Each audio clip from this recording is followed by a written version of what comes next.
സ്കൂളിൽ പഠിക്കുന്ന സമയത്താണ് ഗസൽ എന്നൊരു സിനിമ. യൂസഫ് അലി കേച്ചേരി എഴുതിയ വരികൾക്ക് ബോംബെ രവി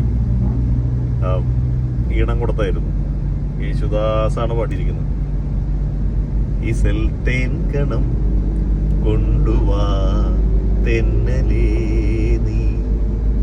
നല്ല പാട്ടായിരുന്നു. അതങ്ങനെ ഓർക്കാറൊന്നുമില്ല.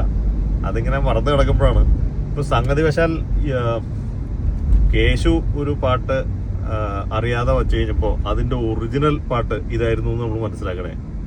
मुझे प्यार की जिंदगी देने वाले, मुझे प्यार की जिंदगी ഇത് ഈ സിനിമയുടെ പേര് പ്യാർ കാ സാഗർ. മുഹമ്മദ് റാഫിയും ആശാ ഭോസ്ലെയൊക്കെ പാടിയത്. ഇതും ബോംബെ രവി തന്നെയാണ് ട്യൂൺ ചെയ്തിരിക്കുന്നത്. അദ്ദേഹത്തിന്റെ ഒരു പാട്ട് നമുക്ക് വേണ്ടി ദാനം ചെയ്തായിരുന്നു ഗസൽ.